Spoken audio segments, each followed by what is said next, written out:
오늘 말씀은 이사야 48장 1절에서 11절입니다. 키워드는 하나님으로부터 나온 정체성, 하나님의 영광을 위해 하나님에 대한 기억입니다. 야곱의 집이여 이를 들을지어다. 너희는 이스라엘의 이름으로 일컬음을 받으며 유다의 허리에서 나왔으며 여호와의 이름으로 맹세하며 이스라엘의 하나님을 기념하면서도 진실이 없고 공의가 없도다.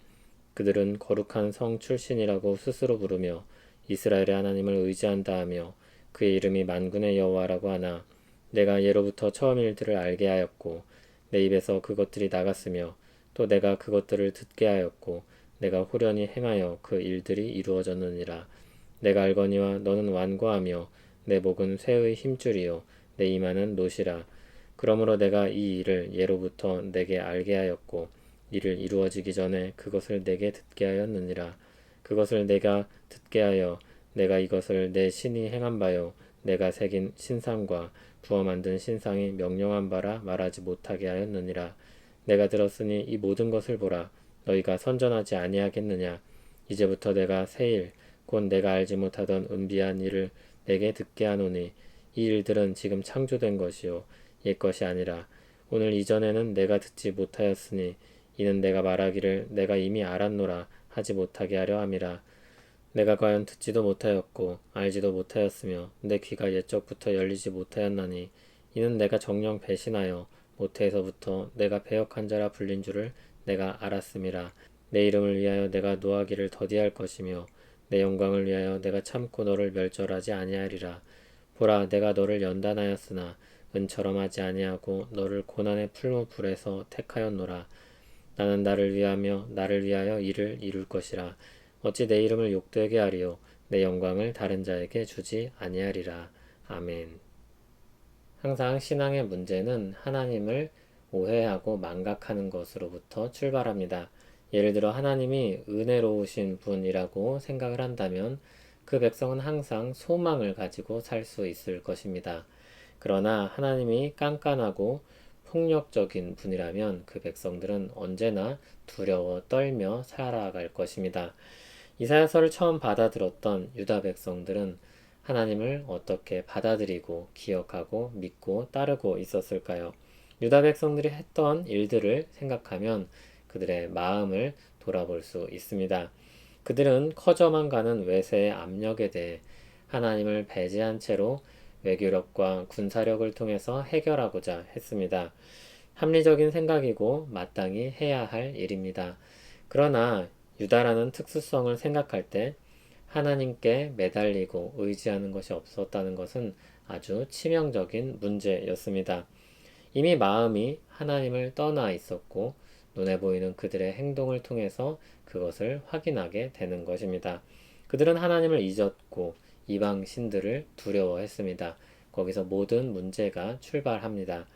하나님께서는 그런 그들을 향해 하나님께서 부여하셨던 정체성을 다시 상기시키십니다. 1절을 보면 야곱의 집이여 이를 들을지어다 말씀합니다. 하나님께서는 그들에게 이스라엘이라는 이름을 주셨고 야곱의 집의 유다로부터 그들을 시작하게 하셨습니다. 근원을 하나님께 두고 있고 하나님께서 부여하신 정체성을 가지고 있는 나라였습니다. 그런데 그것을 잃어버린 것입니다.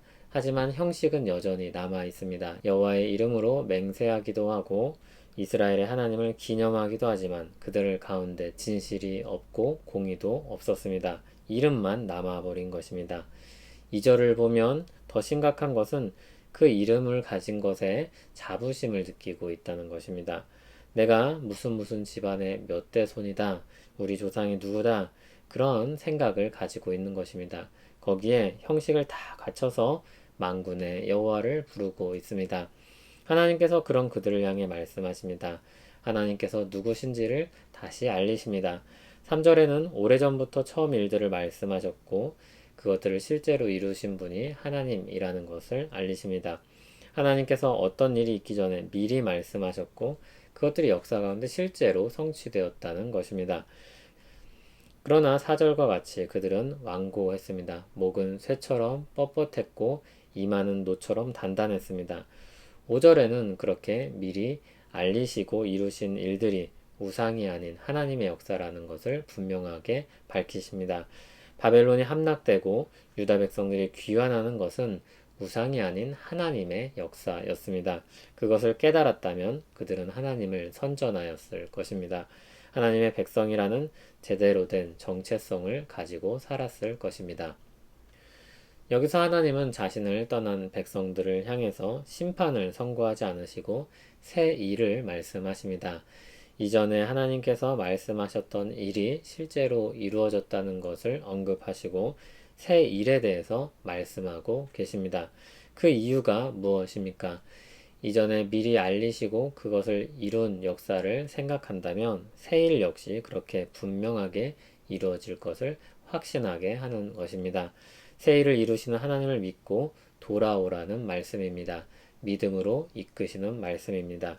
그것은 7절에 나온 것처럼 아는 척을 할 수 없을 만큼 전혀 새로운 것입니다. 전대미문의 사건입니다. 듣지도 알지도 경험하지도 못한 것일 것입니다.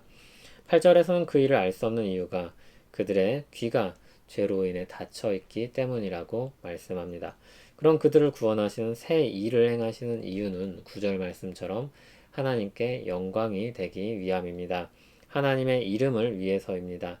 하나님의 영광을 위해 그들을 구원하시고 남기십니다. 그들은 연단되고 순결하여져서 하나님의 영광을 위해 쓰임받게 될 것입니다. 하나님은 자신의 이름을 욕되게 하지 않을 것입니다. 그분의 영광을 다른 자에게 주지 아니할 것입니다. 그런데 그분의 이름을, 그분의 영광을 자기 백성에게 두셨으니 하나님은 그 백성들을 구원하실 것이며 일으키실 것입니다. 신약 성도들은 예배와 성찬을 통하여서 하나님이 누구신지를 기억합니다. 우리를 먼저 사랑하시고 구원의 은혜를 베푸신 하나님을 예배와 성찬을 통해 기억합니다. 우리가 예배와 성찬에 참여할 때마다 그리스도께서 우리를 위해서 십자가에 달리신 그 은혜, 그 사랑을 돌아보게 됩니다. 그리스도께서 우리를 위해 행하신 일들을 기억하게 됩니다. 하나님께서는 이미 오실 메시아를 알리셨고 때가 참에 하나님께서 그를 보내셔서 구원의 새 일을 이루셨습니다. 우리는 예배와 성찬 가운데 그리스도의 피로 세우신 언약을 새기며 하나님께 마땅한 영광을 돌려드립니다. 이전에 베푸신 하나님의 은혜의 역사를 기억하는 것, 우리에게 행하신 은혜로운 새 일을 새기는 것, 이것은 우리가 믿음으로 살아가기 위한 아주 중요한 토대입니다. 믿음은 막연히 좋다고 생각되는 분을 섬기는 것이 아닙니다. 열심히 섬겨서 좋은 것을 얻고자 하는 것도 아닙니다. 먼저 우리를 사랑하셔서 십자가에서 우리를 구원하신 그 역사와 가르침을 듣고 반응하는 것입니다. 우리에게 이미 행하신 일들을 통해 신뢰를 주시는 하나님에 대한 믿음과 감사입니다. 하나님은 우리에게 오늘과 내일을 위해 하나님을 끊임없이 기억하게 하십니다. 이전 일들과 새 일들을 말씀하십니다. 여러분들은 하나님의 역사를 어떻게 기억하고 계십니까? 여러분들이 가지고 있는 하나님에 대한 기억은 무엇입니까? 오늘 하나님은 우리에게 어떤 말씀을 주셔서 하나님을 기억하게 하시겠습니까? 우리를 이끄시는 성령 하나님의 역사를 기대하며 오늘 주어진 하루가 풍성하기를 소원합니다. 하나님 아버지, 우리에게 하나님께서 행하신 일들을 알려주심으로 그 역사를 이루신 하나님을 믿고 내일을 바라보게 하시니 고맙습니다. 우리는 이전에 행하신 은혜로운 역사를 기억하며 내일은 더욱 좋은 날을 주실 것을 믿고 기대합니다. 주께서 베푸신 구원이 우리를 풍성한 삶으로 이끄심을 믿습니다. 예수님 이름으로 기도합니다. 아멘.